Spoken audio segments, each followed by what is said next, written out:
মোহতারাম হাজরিন, আজ আমরা যে বিষয়টি নিয়ে আলোচনা করতে চাই সেটি হলো আল্লাহ রাব্বুল আলামিন দুনিয়াতে বান্দাকে যে কোনো নেক আমলের একটা নগদ ফিডব্যাক দিয়ে থাকেন, আর আখিরাতে অনন্ত অসীমকালে তার যে পুরস্কার, তার যে জাযা, তার যে বদলা, সেটা তো আল্লাহ তো দিয়েই থাকেন।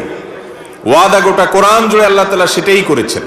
আর যদি কোনো পাপের কাজ, অপরাধের কাজ, হারাম কাজ কোনো মানুষ করে, তাহলে সে পাপের কাজের শাস্তিও আল্লাহ তাআলা আখিরাতে দেন।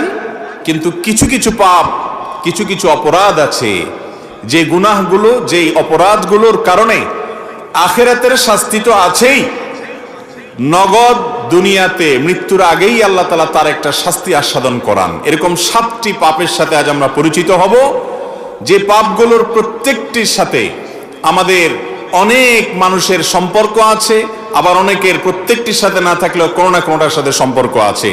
আমরা আজকের আলোচনা শুনবো এই উদ্দেশ্যে যে এই 7টি পাপ থেকে আমি নিজেকে পরিপূর্ণভাবে বাঁচিয়ে নিব এবং সরিয়ে নিব, এ থেকে নিজেকে দূরে রাখবো, আল্লাহর কাছে আগের গুলোর জন্য তওবা করে ক্ষমা চেয়ে নিব। এই উদ্দেশ্যে আমরা আলোচনা শুনবো ইনশাআল্লাহ। মোহতারাম হাজরিন, আল্লাহ রাব্বুল আলামিন কোরআনে হাকিমে বলেছেন, ফামান ইয়ামাল মিসকালা যাররাতিন খায়রান ইয়ারাহ। যে ব্যক্তি যাররা পরিমাণ কোনো ভালো কাজ করবে, এটার প্রতিদান সে পাবে, মিস নাই। আল্লাহ রাব্বুল আলামিনের হিসেবে কোনো ত্রুটি থাকতে পারে? বান্দা যদি যাররা পরিমাণ কোনো ভালো কাজও করে, আল্লাহ রাব্বুল আলামিন বদলা এবং বিনিময়ে দিবেন। গুলি মিস হলেও আল্লাহর বদলা পাওয়ার ব্যাপারে যে ওয়াদা রয়েছে, সেটা মিস হওয়ার সুযোগ নাই। এমন কি একটি হাদিসে আসছে, নবী করিম সাল্লাল্লাহু আলাইহি সাল্লাম বলেছেন, অনেক ফাসিক, অনেক আল্লাহর প্রতি অবিশ্বাসী মানুষ দুনিয়াতে অনেক ভালো কাজ করে। দেখবেন অনেক অমুসলমান অনেক ভালো কাজ করে। তো এই ভালো কাজটা করার পর আল্লাহ রাব্বুল আলামিন দুনিয়াতে তাকে কিছু বদলা দিয়ে দেন। হয়তো একটু সুখ শান্তি দিয়ে দিলেন, হয়তো একটু নাম যশ খ্যাতি দিয়ে দিলেন, বা কোনো একটা দিক থেকে আল্লাহ তাআলা তার বদলা দিয়ে দেন। দুনিয়াতে তাকে একটু সুখ টুক দিয়া মৃত্যুর আগে আগে তার ওই আমলগুলোর বদলা দিয়ে আল্লাহ রাব্বুল আলামিন তাকে মৃত্যু দেন, যাতে আখিরাতে তার এই ভালো কাজ, যদিও এটা কাউন্টেবল না, যেহেতু ঈমান নেই, আল্লাহ চাইলে বদলা নাও দিতে পারেন, কিন্তু আল্লাহ তাআলা কিছু দুনিয়াতে তাকে ভালো দিয়ে তার সে কর্মের মূল্যায়ন আল্লাহ তাআলা করে দেন।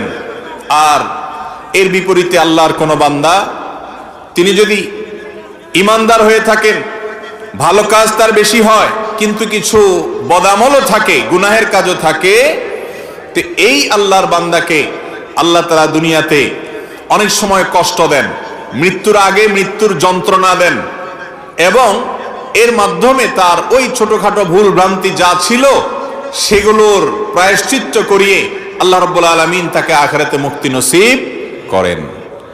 আর কিছু হতভাগা আছে, যেই হতভাগাদের জন্য তাদের কৃতকর্মের কারণে দুনিয়াতে যেরকম শাস্তির ব্যবস্থা আল্লাহ রেখেছেন, আখিরাতেও তার জন্য শাস্তির ব্যবস্থা রেখেছেন। আজ আমরা সেরকম 7টি অপরাধ, কবিরা গুনাহ, মহাপাপের সঙ্গে পরিচিত হব, যেগুলো সম্পর্কে রাসূল করিম সাল্লাল্লাহু আলাইহি ওয়াসাল্লাম ঘোষণা দিয়ে গেছেন যে এই অপরাধ করলে মনে রাখবে শাস্তি আখিরাতেরটা তো আছেই, দুনিয়াতে তোমাকে ভোগ করে যেতে হবে, শাস্তি ভোগ ছাড়া যেতে পারবা না। জানা দরকার আছে না নাই সেগুলো? আল্লাহ তাআলা আমাদের সকলকে সমস্ত হারাম কাজ থেকে বেঁচে থাকার তৌফিক দান করুন। সম্মানিত উপস্থিতি, আমাদের সমাজে ভালো কাজ করার ব্যাপারে যতটা আমরা তাগাদা বোধ করি, মন্দ কাজ ছাড়ার ব্যাপারে এত বেশি গরজ আমাদের হয় না। অথচ নবীজি সাল্লাল্লাহু আলাইহি সাল্লাম বলেছেন, ইত্তাকিল মাহারিম, ইত্তাকিল মাহারিম তাকুন আ'বাদান নাস। তুমি হারাম কাজকর্ম থেকে বেঁচে থাকো, বাছাই করে করে কোনটা আল্লাহ তাআলা নিষেধ করেছেন, কোনটা হারাম করেছেন, সেগুলো থেকে তুমি নিজেকে বাঁচিয়ে রাখো, তুমি হবার সমাজের সবচেয়ে বড় ইবাদত গুজার, সবচেয়ে বড় আবেদ। আর আমাদের সমাজে সাধারণত বড় আবেদ কাকে বলি আমরা? বলেন, যে লোক মসজিদে অনেক সময় বসে থাকে, তাই না? অনেক তাসবিহ তাহলিল করেন, অনেক নামাজ কালাম পড়েন, নফল সালাতের ইহতিমাম করেন, নফল সিয়াম রোজার ইহতিমাম করেন, দান সাদকা করেন, ওয়াজ শুনেন, কোরআন তেলাওয়াত শুনেন, এবং ইতিবাচক কাজ যেগুলো, করণীয় কাজ যেগুলো, সেগুলো যত বেশি করে আমরা মনে করি লোকটা তত বড় আবেদ। সন্দেহ নেই এগুলো ইবাদত, মৌলিক ইবাদত, সে বড় আবেদ। কিন্তু একজন মানুষের সবচেয়ে বড় আবেদ হওয়াটা তার শুধুমাত্র এই করণীয় কাজগুলো করার উপরে নির্ভর করে না, বরং কোনো কোনো ক্ষেত্রে করণীয় কাজের চাইতে বর্জনীয় কাজগুলো থেকে বেঁচে থাকাটা অনেক বেশি গুরুত্বপূর্ণ হয়। এই জন্য আমাদের যে কালিমাতুশ শাহাদা, কালিমাতুত তাওহীদ, এটা শুরু দেখেন নেতিবাচক দিয়া, আশহাদু আল লা ইলাহা, লা আগে, কোনো উপাস্য নাই ইবাদতের উপযুক্ত, কোনো উপাস্য নাই। উপাস্য অনেক আছে করে মানুষ, কিন্তু তারা আসলে রিয়েল ইলাহ না। এই না বলে এরপরে ইল্লাল্লাহ, তবে কে আছেন? শুধু আল্লাহ রাব্বুল আলামিন। এই জন্য মুহাদ্দিসিন ইকরাম বলেন যে আগে হলো তাখলিয়া, তারপরে হলো তাহলিয়া। আগে হলো গায়রুল্লাহ থেকে নিজেকে মুক্ত ঘোষণা করা, তাগুতের প্রতি অস্বীকৃতির ঘোষণা দেওয়া, এরপরে হলো ইলাহুল আলামিনের প্রতি ঈমান আনা। তাহলে শুধুমাত্র নামাজ রোজা পড়লে চলবে নাকি হারাম থেকেও বাঁচতে হবে? বাঁচতে হবে। আর সেই হারাম কাজগুলো যেগুলোর কারণে দুনিয়াতে নগদ শাস্তি হবে, তার মধ্যে থেকে সর্বপ্রথম যে হারাম কাজের কথা বলতে চাই সেটা হলো মা বাবার অবাধ্যতা, নাফরমানি। উকুকুল ওয়ালিদাইন হাদিসের ভাষায়, কোরআনের ভাষায়। আর এই সম্পর্কে মুস্তাদরাকে হাকিমের একটি হাদিসে নবী করিম সাল্লাল্লাহু আলাইহি সাল্লাম বর্ণনা করেছেন, যে হাদিসটি বর্ণনাকারী সাহাবী আনাস ইবনে মালিক, তিনি বলেন নবী করিম সাল্লাল্লাহু আলাইহি সাল্লাম বলেছেন, ওয়া বাবানি মুআজ্জালানি উকুবাতুহুমা ফিদ দুনিয়া আল বাগয়ু ওয়াল উকুক।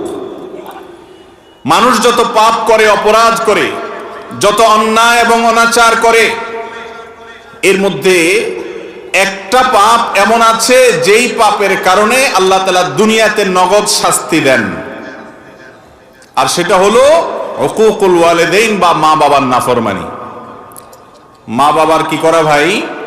নাফরমানি করা। নাফরমানি মানে কি? মা বাবার অবাধ্য হওয়া। তারা যদি কোনো কাজের নির্দেশ করেন, সে নির্দেশকে আপনি আমলে নিলেন না, তোয়াক্কা করলেন না, মানলেন না। মা বাবার আদেশকে লঙ্ঘন করলেন, পাত্তা দিলেন না, কথা শুনলেন না, এবং তাদের প্রতি অবিচার হয়, জুলুম হয়, অথবা তাদেরকে ধমক দিয়ে কোনো কথা বললেন, এরকম কোনো কাজ যদি করেন, সেটা হলো মা বাবার কি করা ভাই? নাফরমানি করা। মা বাবা এমন একটা বিষয়, ইমানদারের জন্য সবচেয়ে কঠিন পরীক্ষাগুলোর মধ্যে থেকে একটা পরীক্ষার জায়গা। বিশেষ করে যখন বয়স বেশি হবে ওনাদের, এমন এমন অযৌক্তিক কথা বলবেন যে সেটা কোনোভাবেই আপনি মানতে পারবেন না। অযৌক্তিক, বেশরিয়াতি কথা না, দুইটা দুই জিনিস। বেশরিয়াতি কথা বললে, মা বাবা বললেও সেটা শোনা যাবে। লা তাআতা লি মাখলুকিন ফি মাসিয়াতিল খালিক। আল্লাহর কথা যদি লঙ্ঘন হয়, তাহলে কারোর কথা মানা যাবে না, সেটা উস্তাদ হোক আর মা বাপ হোক বা যেই হোক, দলের নেতা হোক আর যেই হোক। আল্লাহর নির্দেশকে লঙ্ঘন করে পৃথিবীতে কারোর নির্দেশ মানা যাবে না। কিন্তু মা বাবা অনেক সময় এমন কিছু কথা বলেন যে কথাগুলো আল্লাহর আদেশ নিষেধের ব্যাপার না, কিন্তু দুনিয়াবী দৃষ্টিকোণ থেকে অযৌক্তিক। যেমন কথার কথা বললেন যে বাবা তুমি এখন এই কাজটা করো, আপনি দেখছেন যে এই কাজটা এখন করার দরকার নেই, একেবারে অপ্রয়োজনীয়, কিন্তু উনি বাচ্চার মতো সেটাই চাচ্ছে বারবার।